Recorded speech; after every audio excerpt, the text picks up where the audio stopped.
Les ordinateurs portables Windows peuvent-ils réellement suivre le rythme de Mac ou non? Oh ma parole, les ordinateurs portables Windows ont-ils eu une coqueluche? Voici donc 3 des meilleurs ordinateurs portables fins et légers de 13 pouces. 2 de Windows et 1 d'Apple évidemment. Ce sont eux qui mènent la course en termes de finesse et de légèreté. Mais les résultats pourraient vous surprendre. Car lequel de ces produits offre le meilleur rapport qualité-prix? Vous le découvrirez. Donc, si vous recherchez le meilleur ordinateur portable fin et léger de 13 pouces, voici la comparaison ultime des ordinateurs portables de 13 pouces. Amazon Music illimité. Je vous donnerai les meilleures nouvelles dès le départ. Si vous vous inscrivez à l'essai gratuit d'Amazon Music via les liens dans la description ci-dessous, vous ne bénéficiez pas seulement d'un mois d'essai gratuit. Pas 2, ni 3, mais 4 mois d'essai gratuit d'Amazon Music. Cette période est limitée dans le temps, alors agissez rapidement via les liens dans la description ci-dessous. Amazon Music propose donc plus de 100 millions de chansons et de podcasts. Donc, quoi que vous cherchiez, ils l'ont. Écoutez n'importe où, hors ligne et en ligne, sans publicité. Vous pouvez désormais également utiliser vos appareils Alexa pour commander vocalement. Demandez à Alexa de lire la chanson ou le podcast de votre choix. Nous le trouvons particulièrement pratique lorsque nous cuisinons dans la cuisine. Alors inscrivez-vous dès maintenant pour l'essai gratuit via les liens ci-dessous et bénéficiez de 4 mois gratuits. Durée limitée? Alors agissez vite. Tout d'abord, l'aspect fin et léger. Quel est leur poids? J'ai donc ma balance ici. Mettre le MacBook sous tension. 123.5. Il s'agit de l'Asus ZenBook S OLED. Et quand on met celui-là en haut là? 1052.5. Et voici le HP Dragonfly G4 OLED. 1155. Comme vous pouvez le constater, le MacBook est en fait le plus lourd de cette comparaison et l'Asus ZenBook S 13 pouces est le plus léger. Fait intéressant, ce que je veux dire, c'est que HP annonce en fait que cet ordinateur portable pèse moins d'1 kg. Donc 156 grammes de moins que ce que j'ai mesuré ici. Il s'agit peut-être d'un autre modèle, mais tous les modèles ne sont pas aussi légers que moins d'1 kg. Et c'est la même chose avec l'Asus ZenBook S ici. Ainsi, si vous mettez les ordinateurs portables dans votre main, le ZenBook S semble le plus fin. C'est tellement fin et léger à tenir. C'est absolument incroyable. Très robuste également. Le MacBook est un peu plus gros, mais reste très, très fin. Si vous les posez sur la table, le ZenBook est encore un peu plus haut simplement à cause des pieds à l'arrière. Ils sont un peu plus élevés que sur MacBook. Mais en termes de tenue de l'ordinateur portable, il est plus fin que le MacBook. Maintenant, l'une des premières choses que nous allons examiner est Cinebench R24. Nous pouvons donc ici faire du benchmark CPU ainsi que GPU. Maintenant, ce qui est intéressant, c'est que si vous regardez les ordinateurs portables Windows, le benchmark GPU est en fait grisé car l'Intel iGPU ou les graphiques dixièmes ne prennent pas en charge Redshift, mais le M2 le fait. Donc ce que nous allons faire, c'est faire celui-là en premier. Et voyons combien gagne le M2. Vous pouvez voir ici que le Metal M1 a 1260. Voyons donc à quel point le M2 est meilleur. Comme vous pouvez le constater, notre Apple M2 est utilisé à 96%. Ainsi, tout le GPU est utilisé en ce moment. Maintenant, en ce qui concerne les ordinateurs portables Windows, ce qui est intéressant est que ce ZenBook S est le plus haut du sol car il possède un mécanisme intelligent avec ses charnières. Lorsque vous retirez l'écran, il pousse le bas de l'ordinateur portable vers le haut, ce qui vous offre la meilleure expérience de frappe. Le meilleur angle de frappe parmi ces trois. Et laisse également entrer plus d'air en dessous. Donc ça sort comme ça. Donc, en regardant les tests GPU ici, le MacBook Air est au maximum à environ 47 degrés. Et vous pouvez voir que c'est juste là, au milieu, là où il fait chaud à environ 46, 45 degrés. Mais le reste de l'ordinateur portable est joli, plutôt cool. Le HP ici est d'environ 44 et il ne rend même rien. C'est juste l'ouverture de Cinebench. Et Asus est à 40 degrés. Plutôt cool. Maintenant, 1520 points. C'est une assez bonne amélioration par rapport au M1, ce qui est très, très agréable. Mais regardons maintenant les performances multicœurs de tous ces appareils. Gardez à l'esprit que tous les ordinateurs portables Windows ont été mis en mode performance maximale. La seule chose est que les ordinateurs portables Windows obtiennent un peu plus de performance lorsque vous branchez le chargeur. parce que cela permet encore plus de puissance au processeur lorsque vous faites cela. Mais pour le MacBook, cela ne change rien, qu'on le branche ou non. Donc juste pour que vous le sachiez, il y a un peu plus de jus supplémentaire sur la table lorsque vous branchez ces ordinateurs portables. Vous pouvez maintenant voir ici comment l'ordinateur portable HP souffle de l'air chaud sur l'écran. Et vous pouvez voir que l'écran devient assez chaud à cet endroit. Et puis au milieu là-bas, le point maximum est de 45 là-bas. Et puis sur Asus ZenBook, c'est environ 47. Là aussi, il fait assez chaud. Et puis le MacBook a 49 ans. C'est en fait le plus chaud. Maintenant, une autre chose intéressante est que lorsque nous examinons l'utilisation du processeur sur Mac, tous les cœurs sont utilisés à 100% ici. Nous pouvons voir un bloc circuler là-dedans. Sur les ordinateurs portables Windows, nous pouvons effectivement voir deux blocs circuler. HP et Asus ont en fait le même processeur, à savoir le Core i7-1355U. Donc, si nous l'ouvrons, nous pouvons également voir les 10 cœurs utilisés. Les cœurs E ne sont pas aussi utilisés que les cœurs P, mais ils sont tous également utilisés dans quelque chose. Maintenant, si vous regardez les capteurs internes du processeur sur le Mac, nous pouvons voir que les cœurs du processeur y tournent à 90 degrés. Comme vous pouvez le constater en interne, lorsque nous examinons la machine Intel ici, l'Asus tourne à 69 degrés où le noyau maximum est à 72. Donc un peu plus froid en fait que le MacBook. Le M2 est donc terminé alors que ceux de Windows sont toujours en cours. Je vais démarrer le single core ici tout de suite car je ne les ai pas tous démarrés en même temps. Nous verrons quel sera le score multicœur.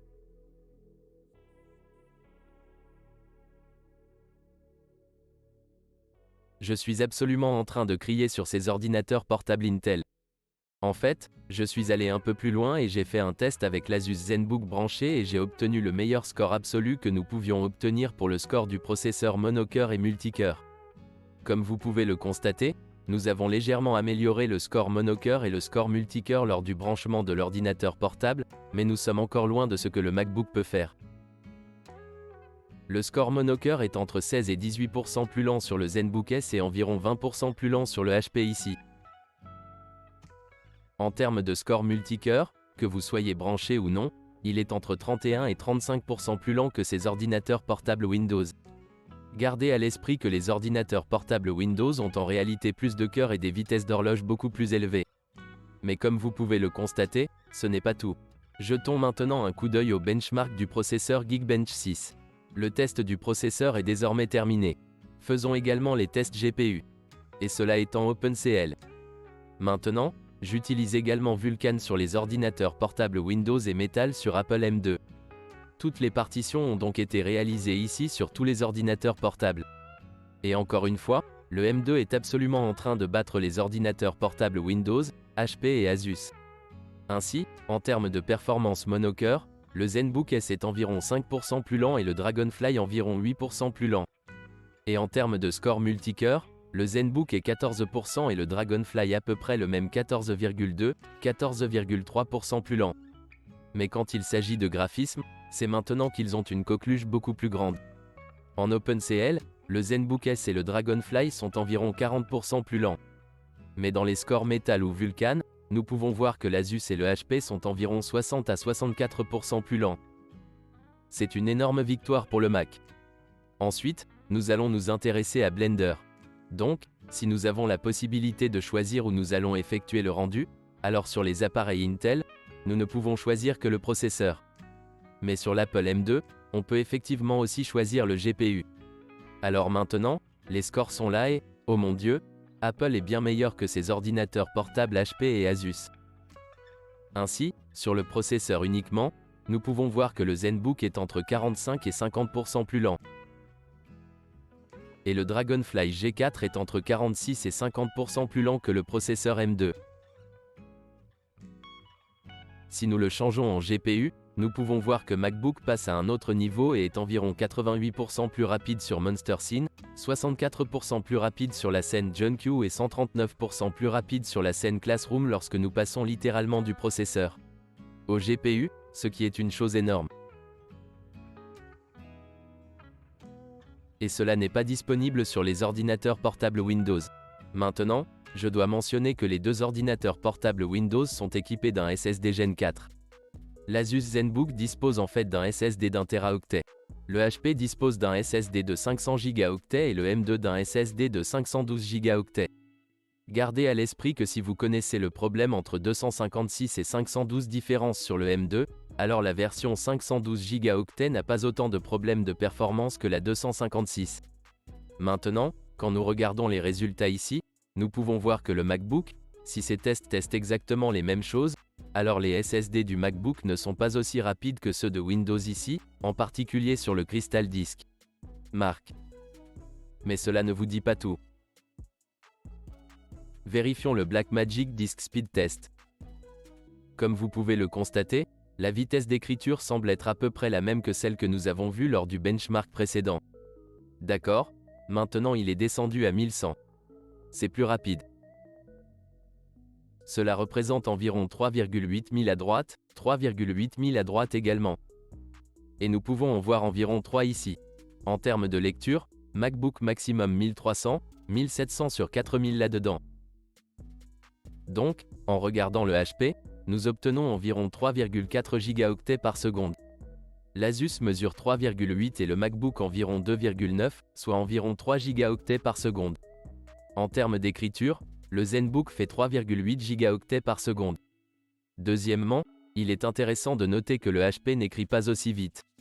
Il y en a donc 3,5 et environ 3,8 Go par seconde. 3.1 sur le MacBook. Les SSD sont donc en réalité beaucoup plus rapides sur l'ordinateur portable Windows et également beaucoup moins chers. Ensuite, je veux tester la navigation. Nous allons donc faire le test du navigateur Speedometer 2.0.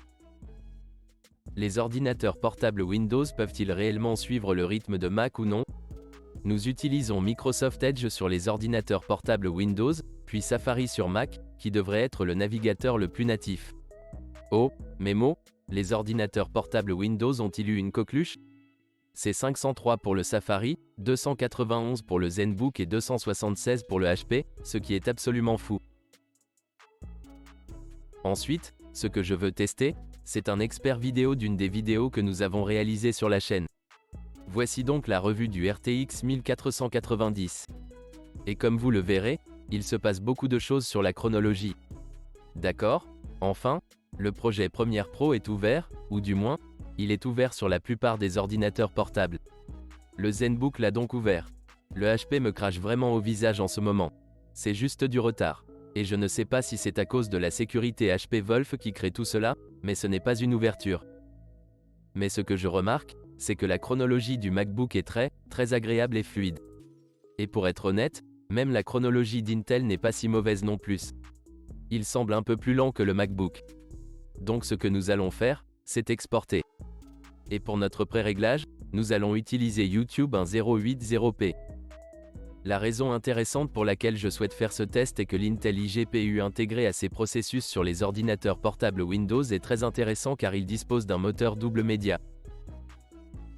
Il dispose donc de deux moteurs multimédia à utiliser pour le décodage ou l'encodage, alors que le MacBook n'a qu'un seul moteur multimédia et le M2 Max. Je pense qu'à partir de là, vous commencez à avoir plus d'encodeurs, mais le simple M2 n'a qu'un seul encodeur. Donc, en ce moment, je peux voir que le MacBook est estimé entre environ 26 minutes, puis l'ordinateur portable Windows ici environ 1h05. Il utilise également le GPU. Comme vous pouvez le voir, le métal et le CL ouvert pour réellement restituer cela. D'ailleurs, j'ai branché l'ordinateur portable Windows pour lui donner les meilleures chances de rivaliser avec l'Apple M2. Maintenant, une autre chose dont nous devons parler est la durée de vie de la batterie de ces ordinateurs portables, car les ordinateurs portables Windows disposent d'un processeur mobile et ont annoncé une autonomie de plus de 10 heures, ce qui est absolument incroyable. Et c'est effectivement vrai. Vous bénéficiez d'une autonomie de batterie de plus de 10 heures avec ces deux ordinateurs portables. J'ai beaucoup utilisé les deux. Et c'est plutôt agréable de voir lorsque vous envoyez vos emails ou que vous naviguez simplement sur le web et écrivez des scripts ou quelque chose comme ça. Juste des tâches quotidiennes simples de ce que vous feriez sur un ordinateur portable. Qu'est-ce qu'un homme d'affaires ferait avec un ordinateur portable comme celui-ci? Et vu qu'il reste environ 7 heures de batterie lorsque vous êtes juste au maximum du pourcentage de batterie. C'est vraiment agréable à voir. Et en regardant les résultats, le premier ordinateur portable à mourir était le Dragonfly G4 à 9 heures, 53 minutes et 40 secondes.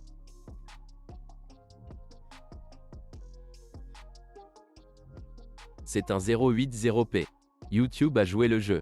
Et je ne suis pas sûr que vous puissiez le voir, mais c'est un peu plus que cela. Le premier ordinateur portable à mourir était le Dragonfly G4 à 9h, 53 minutes et 40 secondes. Il s'agit d'une lecture YouTube, un 080p avec une luminosité de 50% sur l'écran. Ce qui est intéressant, c'est que le Dragonfly G4 possède la plus grosse batterie, avec une capacité de 68 Wh, par rapport au ZenBook S, qui en a 63. Et le MacBook Air, qui a la plus petite capacité, 52,6 Wh. Mais les résultats sont très intéressants. Le ZenBook S a en fait atteint la barre des 10 heures et a lu 10 heures, 12 minutes et 18 secondes. Mais maintenant, le MacBook Air M2 était à un tout autre niveau. Il a lu la vidéo de 15 heures, 2 minutes et 54 secondes. Ainsi, le ZenBook S a une autonomie de batterie inférieure de 32% et le Dragonfly une autonomie de batterie inférieure de 34% en termes d'utilisation. J'ai chargé le HP et l'Asus ici pendant que je fais cela, mais le MacBook a encore 65% de batterie. Et nous avons absolument martelé le GPU, le CPU et tout. Gardez à l'esprit que j'entends les fans de ces deux-là, mais le MacBook Air est complètement silencieux. Vous n'entendez rien, mais cela fait partie du test d'autonomie de la batterie. Tous ces ordinateurs portables sont en fait équipés de chargeurs différents. Le MacBook Air est livré avec un chargeur de 30 watts et les deux modèles Windows sont livrés avec un chargeur USB-C de 60 watts.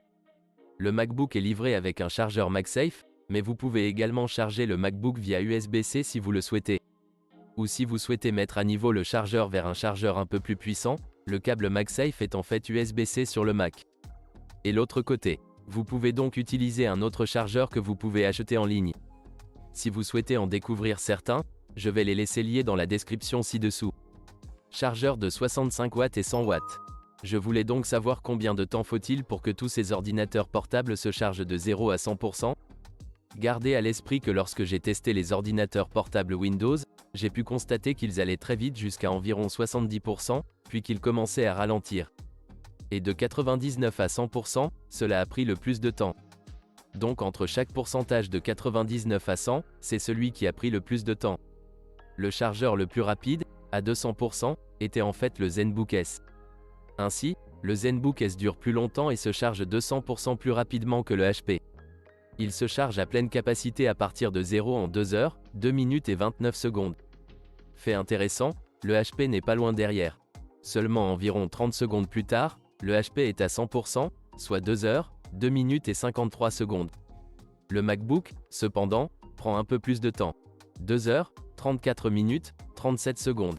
Donc environ une demi-heure supplémentaire. Donc, si vous voulez un ordinateur portable qui se charge assez rapidement jusqu'à 70%, alors ces deux ordinateurs portables Windows se chargent en réalité beaucoup plus rapidement que le MacBook Air.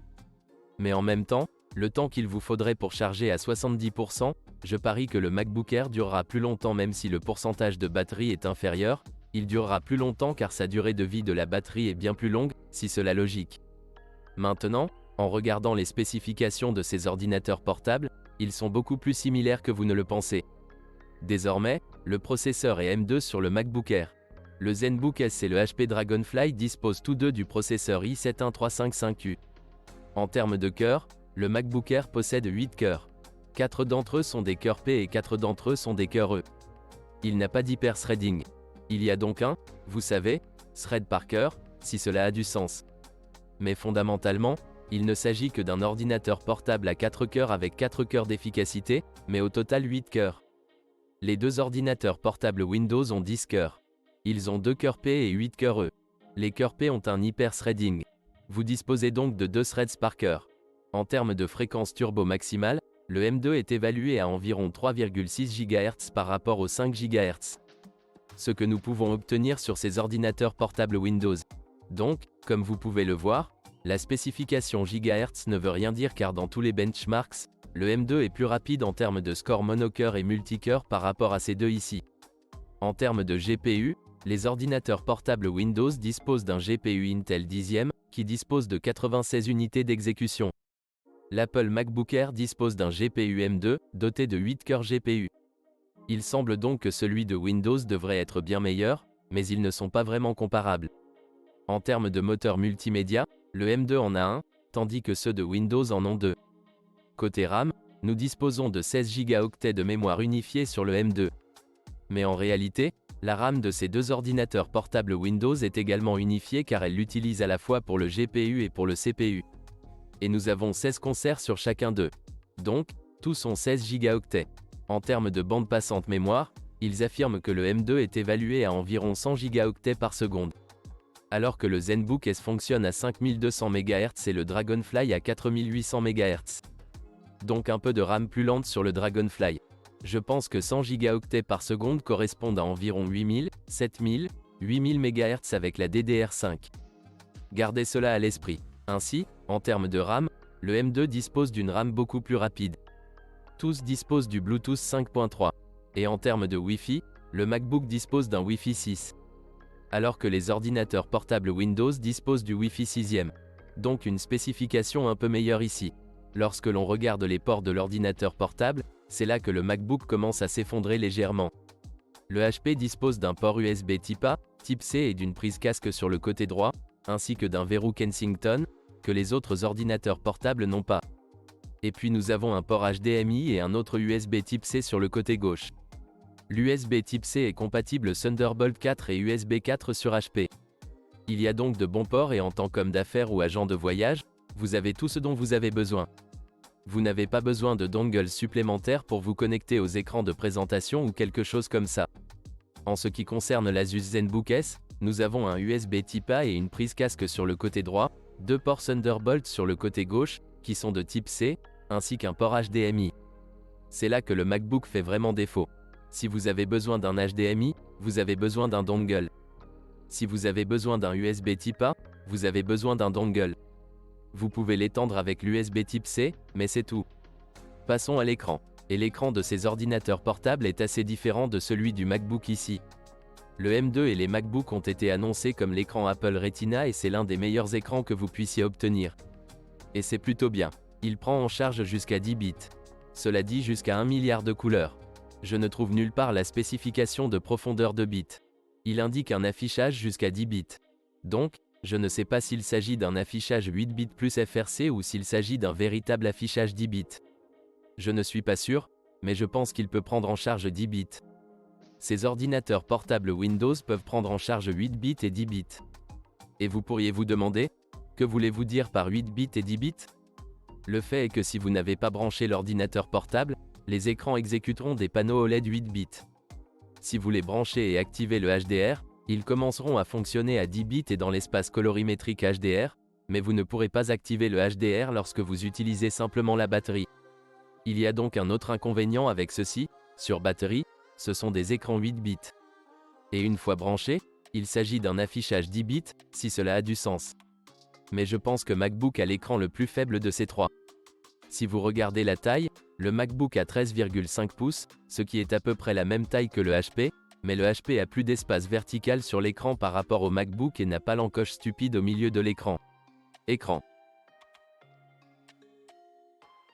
Maintenant, c'est, je pense, un petit peu un design 2021. Cela n'aide en rien. Je pense que cela devrait être simplement supprimé. Ils n'en ont pas besoin là-dedans. Comme vous pouvez le constater, le HP a en fait des cadres un peu plus petits à certains égards. Sur les côtés et en bas par rapport au MacBook Air, ils peuvent toujours s'adapter à toutes sortes de capteurs. Ils disposent d'une webcam ainsi que d'un capteur IR pour la connexion Windows Hello avec reconnaissance faciale. Je ne pense donc pas qu'Apple ait une excuse pour avoir cette encoche là-bas. Débarrassez-vous-en simplement. Ce n'est pas un super design. En termes de résolution, le MacBook Air a un écran de 2560 par 1664, mais le ZenBook et l'iPhone, le HP ont une résolution beaucoup plus élevée. Le HP a un panneau 3,2K, et celui-ci est un panneau sans couvercle, tout comme le ZenBook.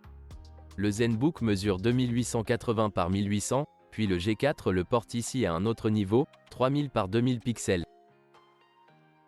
En termes de luminosité maximale, le MacBook Air est évalué à environ 500 nits. Fait intéressant, le ZenBook S est évalué à 550 nits, ce qui est un peu plus, même si la spécification HDR ou à l'intérieur du PC indique que cela peut atteindre 617 nits en luminosité maximale ainsi que le HP. Ainsi, les spécifications HP indiquent 400, mais la luminosité maximale peut être de 617. Donc, Si je regarde ces écrans côte à côte, je ne suis pas sûr pour vous, mais le HP est un écran beaucoup plus lumineux que celui du MacBook. Ainsi, les ordinateurs portables Windows sont en réalité plus lumineux que le MacBook Air. Ils disposent également d'une technologie OLED, bien plus agréable que la technologie IPS, celle que nous avons sur le MacBook Air. Lorsque vous regardez du contenu dans une pièce sombre, vous pouvez voir que ces panneaux OLED sont tout simplement incroyables. Donc, si vous aimez profiter du contenu à l'écran, ces OLED sont bien plus dynamiques et bien meilleurs. En termes de précision des couleurs, ils sont tous dans la même fourchette. Et puis le taux de rafraîchissement de l'écran est également de 60 Hz sur tous ces éléments. Maintenant, certaines des fonctionnalités d'utilisation pendant qu'il effectue encore le rendu, le clavier et le trackpad, car ce sont les deux principales choses avec lesquelles vous interagissez avec l'ordinateur et votre contenu. En termes de clavier, je pense que celui que j'aime le moins est celui de HP. Je ne déteste pas ça ici, mais c'est le clic le plus creux que l'on puisse obtenir de tous ces deux. En ce qui concerne mon clavier préféré, c'est en fait ce ZenBook S. Il a le type de déplacement d'écaille spongieux le plus doux. Et en ce qui concerne le MacBook Air, le voyage est juste un peu plus fin et moins spongieux que sur le ZenBook S. J'aime que la F1 ou la rangée supérieure des boutons du MacBook Air soit de grandes touches, de la même taille que le reste des touches. Toutes les tablettes tactiles sont très grandes. Et comme vous pouvez le constater, le ZenBook S possède probablement l'un des plus grands pavés tactiles ou trackpads, comme Apple les appelle ici. En termes d'expérience du pavé tactile, le MacBook Air est certainement le plus agréable car il utilise le clic haptique. Il n'y a donc pas de véritable clic, mais une sorte de retour haptique lorsque vous cliquez avec votre doigt. Ces deux ordinateurs portables Windows ont en fait des pavés tactiles sur une charnière. Alors seulement quand vous allez sur le côté inférieur des choses, ça commence à cliquer. Il n'y a pas de clic en haut, mais environ aux 3/4 de la hauteur, il commence à cliquer. Mais le HP a un clic bien plus agréable que le ZenBook. Le ZenBook a un clic très cliquable, un clic pointu. C'est très bruyant et on a l'impression que c'est cassé. Et j'apprécie beaucoup plus le trackpad HP que le trackpad Asus. Parlons des fonctionnalités de sécurité, car Apple annonce leur sécurité comme étant très sécurisée et toutes sortes de fonctionnalités de sécurité à l'intérieur, que vous pouvez voir. Ils ont un Touch ID, un capteur d'empreinte digitale en haut pour se connecter et utiliser certains des mots de passe et toutes ces choses-là, et chaque fois que vous téléchargez ou essayez d'ouvrir quelque chose sur Internet, il vous avertit et toutes sortes de choses. Mais il ne s'agit que d'une sécurité Apple de base. Il n'y a rien de plus là-dedans. L'Asus est essentiellement un ordinateur portable Windows de base, vous savez, où vous avez une sécurité minimale et il est livré avec un logiciel antivirus. Mais ce n'est qu'un essai, donc vous devez payer pour cela si vous voulez continuer, ce qui est un peu décevant. Mais le HP passe à un autre niveau. HP intègre ce type de technologie de sécurité HP Wolf. Et c'est en fait un ordinateur portable professionnel. Si cela est important pour vous, il comporte bien plus de fonctionnalités de sécurité que je ne le pense, les deux ensemble. Il teste beaucoup de choses différentes lorsque vous l'ouvrez, avant d'ouvrir un PDF, lorsque vous exécutez des programmes, lorsque vous exécutez les paramètres du navigateur. Il gère tout via la sécurité et garantit que toutes vos affaires sont sécurisées. Il dispose également d'un scanner d'empreinte digitale pour vous connecter ou si vous souhaitez l'utiliser dans d'autres applications, vous pouvez également le faire. Il s'agit d'un lecteur d'empreinte digitale beaucoup plus subtil que le Mac. Le Mac a une fonction très évidente du genre « Oh, le voici, vous savez, appuyez sur le bouton ». Voici juste une autre clé avec une petite empreinte digitale dessus et vous pouvez simplement appuyer dessus ou cliquer dessus également. Et puis cela se débloquera. Le ZenBook n'a pas de scanner d'empreinte digitale, mais les deux ordinateurs portables Windows disposent d'un scanner de visage ou d'un capteur IR. Vous pouvez donc utiliser la connexion Windows Hello en ouvrant simplement l'ordinateur portable. Il scannera votre visage, boum, vous êtes connecté, ce qui, je pense, est un peu plus loin et un peu plus pratique que la connexion Touch ID que nous avons sur le MacBook Air. Vous pouvez désormais installer un logiciel de sécurité tiers sur tous ces éléments, mais dès la sortie de la boîte, je pense que le HP est le meilleur, le MacBook en deuxième et le ZenBook en troisième. Pendant que nous effectuons le test aléatoire, examinons la qualité du haut-parleur car il se passe des choses intéressantes. Et les MacBooks ont toujours eu l'un des meilleurs haut-parleurs. Tout le monde le sait, il y a là des enceintes incroyables. Mais ensuite, ces ordinateurs portables Windows se sont associés à des haut-parleurs de marque plutôt sympas. Le HP s'est associé à Bang Esperluet Amp, Olufsen puis le ZenBook ou Asus s'est associé à Harman et Cardan, qui sont tous deux des marques très haut de gamme en termes de qualité. en termes de conception musicale, etc. Nous allons donc d'abord examiner le HP et nous regardons simplement cette musique d'Epidemic Sound.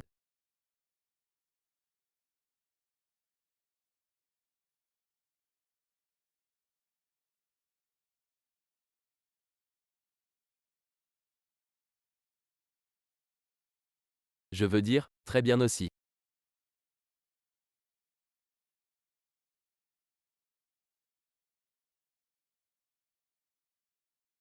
Mais pour le moment, je suis plus impressionné par les haut-parleurs HP que par les haut-parleurs MacBook. Maintenant le ZenBook. Certainement l'une des qualités les plus basses d'emblée. Vous pouvez entendre ça.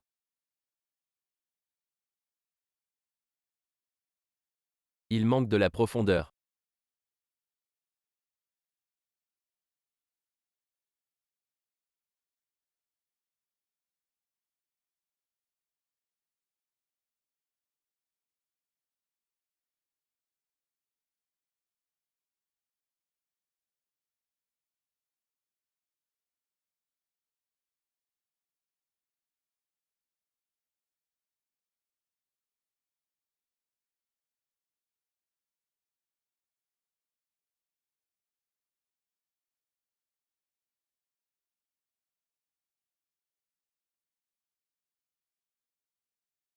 Encore plus fort.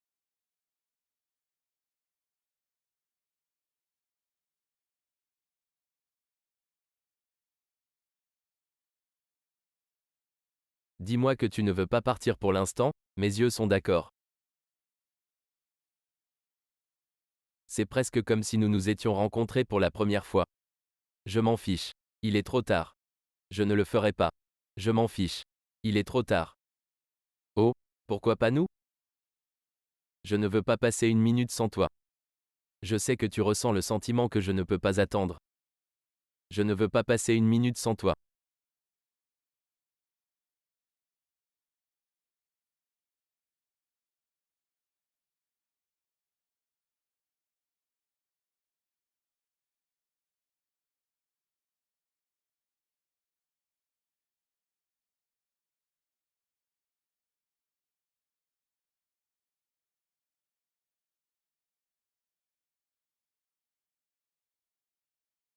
Je sais que tu en ressens le sens.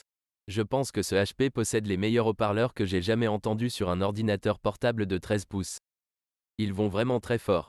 En fait, je baisse le volume parce qu'ils sont trop forts. Il s'agit donc d'un test de la webcam HP et, fait intéressant, il s'agit d'une webcam 4K même si elle est 4K échantillonnée car il ne s'agit que d'un appareil photo de 5 mégapixels. Alors faites-moi savoir à quoi cela ressemble et à quoi cela ressemble. Il s'agit de la caméra du MacBook Air M2 ainsi que du microphone. Faites-moi savoir à quoi cela ressemble. En regardant la photo, il se passe beaucoup de choses. Je pense que la netteté est aussi bonne que vous le savez, il n'y a pas de contraste. Il y a un peu de HDR là-dedans. Faites-moi savoir à quoi cela ressemble, mais cela n'enregistre que un 080p. Il s'agit de la webcam de l'Asus ZenBook S 13 pouces OLED. Alors faites-moi savoir à quoi ça ressemble et à quoi ça ressemble. Il semble que ce ne soit qu'une caméra à un 080p. D'accord? Le test de rendu est terminé à la fois sur le ZenBook et le MacBook Air et ce qui est intéressant, c'est que le MacBook a évidemment gagné de loin. 58 minutes 20 secondes contre 1 heure 11 minutes et 20 secondes. Voici maintenant la chose intéressante. MacBook a fait tout cela lorsqu'il était alimenté par batterie alors que le ZenBook était branché. J'ai filmé ça presque toute la journée en faisant tous les différents tests. Je suis absolument en train de marteler ce MacBook Air et j'ai encore 34% de batterie. Alors, quel est le secret d'Apple? Eh bien, jetons un coup d'œil sous le capot pour vraiment voir ce qui se passe.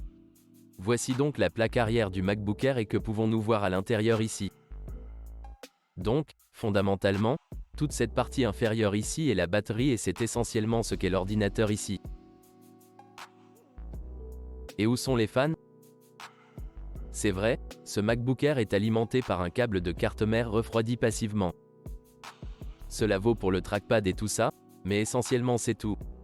Il n'y a pas de fan en dessous ici. Le remettre en place est assez intéressant. Vous avez ces petits clips ici qui doivent glisser sous les vis, puis, en gros, ce que vous voulez faire, c'est aller dans cette direction, poussez-le vers le bas et poussez-le. Et voilà. Et puis nous les cliquerons sur les côtés. Et puis vous avez les 4 vis à suivre. Maintenant, vous n'avez aucune raison de l'ouvrir car il n'y a absolument rien à faire pour changer. Oui, lorsque votre batterie est épuisée, vous pouvez peut-être la changer. Mais en réalité, vous n'avez aucune raison de l'ouvrir. Jetons un coup d'œil sous le ZenBook et le HP. Le HP est assez simple car il n'y a que 4 vis. Et en termes de ventilation, cela se voit tout de suite. Le MacBook n'avait rien en dessous ici. Ceci est juste un panneau solide. Il y a quelques trous là-dedans juste pour permettre la circulation de l'air naturel. Mais le ZenBook et HP en ont un peu plus. Le ZenBook n'a que 2 petites clôtures ici. Le HP a une clôture un peu plus grande tout autour. Une fois les vis faites, le panneau arrière se détache très facilement sur le HP.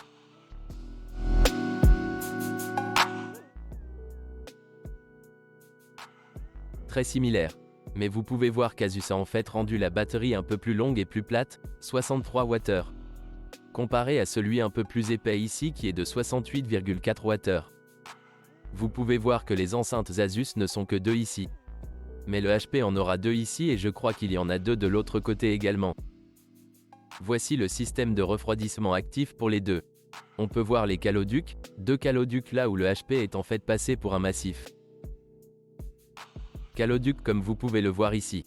Ici, nous pouvons voir l'emplacement Monsieur 2 et HP utilise le Western Digital SN810 NVMe. Cela fait 512 Go. Cela a été assez bien collé là-dedans. Je ne vois pas vraiment mais je crois qu'il s'agit d'un SSD Samsung. Mais ce qui est intéressant, c'est qu'il y a aussi un petit coussin thermique ici qui refroidit le SSD qui se trouve en dessous, puis le refroidit simplement. Asus a cependant beaucoup plus de vis.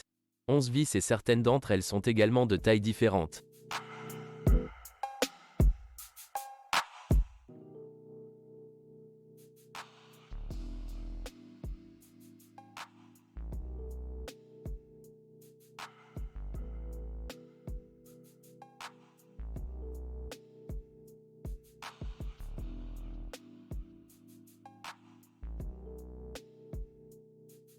Juste un morceau de matériau solide, quel qu'il soit, et le reste est un peu déclassé.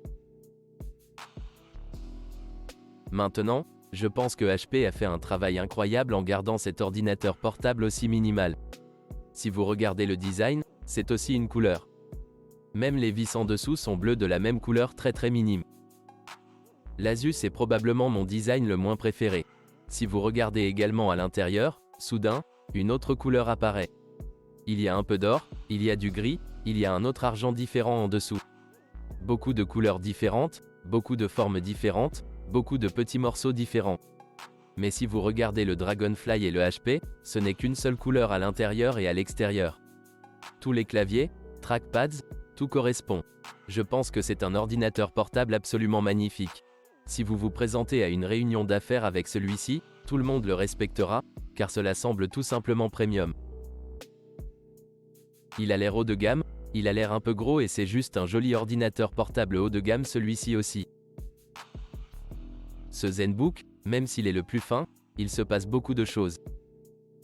C'est le design que j'aime le moins. Je pense qu'ils auraient pu le rendre beaucoup plus minimal, beaucoup plus simple, beaucoup plus direct.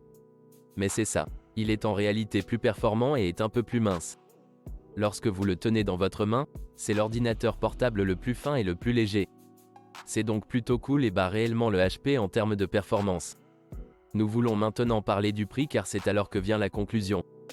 Donc, le MacBook Air ici, je l'ai configuré pour qu'il corresponde à la même capacité de RAM et de SSD que celle que nous avons ici, soit 512 Go de SSD, que vous devez d'ailleurs payer $200 de plus. C'est une énorme arnaque de la part d'Apple.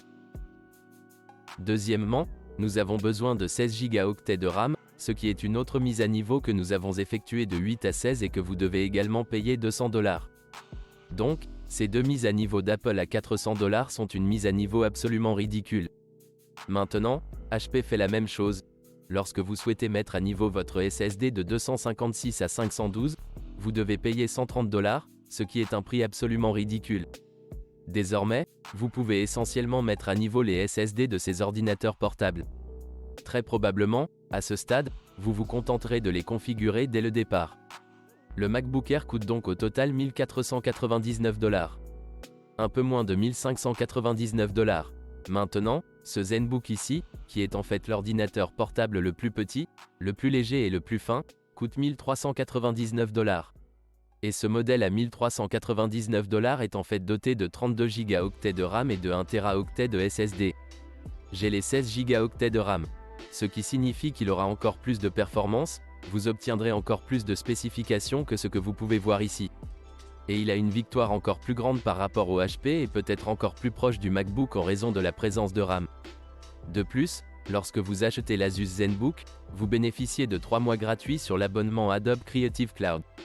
Donc, si vous payez déjà pour cela, vous pouvez récupérer ces 3 mois sans avoir à payer pour cela. Ce qui rend ce ZenBook extrêmement abordable. Maintenant, ce HP ici, exactement le même modèle avec l'OLED, 512 Go de stockage et 16 Go de RAM coûte 1 711 $, ce qui est en fait 200 $ de plus que le MacBook. Ce qui me fait me demander pourquoi diable opteriez-vous pour le HP plutôt que pour le MacBook.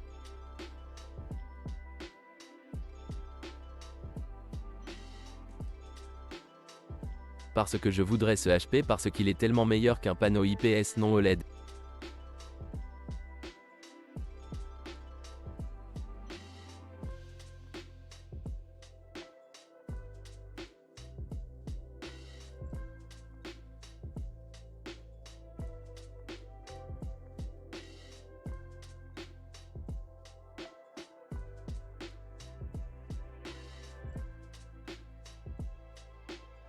Et le ZenBook ici coûte 200 $ moins cher que le MacBook Air.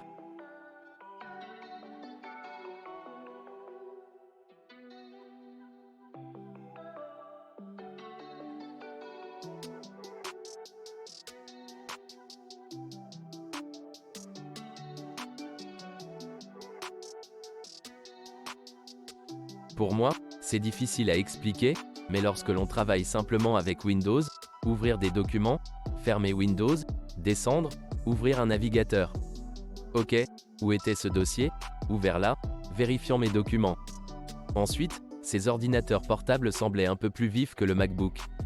En termes de consommation de contenu, je pense que j'apprécie beaucoup plus ceci.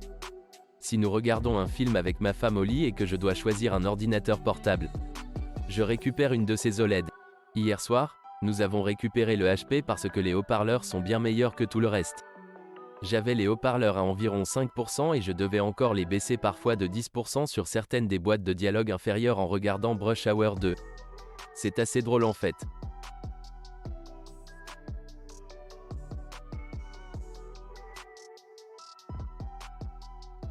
L'autre chose que j'aimerais voir dans la durée de vie de ma batterie, c'est que si vous n'aimez pas macOS, vous auriez ces alternatives ici. Parce que vous ne pouvez pas étendre le stockage ici de toute façon, à moins que vous ne vouliez vraiment faire du bricolage et insérer un SSD de 4 Teraoctets à l'intérieur ou autre. Mais à ce stade, vous n'aurez probablement pas besoin de stockage de toute façon et vous souhaiterez utiliser du stockage externe. Et si vous voulez savoir comment sauvegarder et bénéficier au mieux du stockage externe réservé pour votre Mac ou pour votre PC Windows, consultez ensuite mon guide de stockage avec des SSD externes pour savoir comment procéder et comment obtenir les meilleures performances et les meilleures options disponibles. Mais si vous voulez juste l'ordinateur portable 13 pouces le plus léger et le moins cher, alors ce ZenBook est définitivement celui qu'il vous faut. C'est le plus léger, c'est le plus agréable en termes d'autonomie ainsi que de consommation de contenu. C'est juste génial. Vous pouvez éditer des vidéos de base 1080p et du 4K. Aucun problème, mais je n'irai pas bien au-delà. Si vous souhaitez récupérer l'un de ces ordinateurs portables, je vais laisser le lien dans la description ci-dessous. Et si vous souhaitez prendre en charge des vidéos comme celle-ci, consultez technotistore.com pour les produits dérivés. Et merci les gars d'avoir regardé. Je vous verrai dans le prochain et j'aimerais avoir de vos nouvelles dans la section commentaires ci-dessous.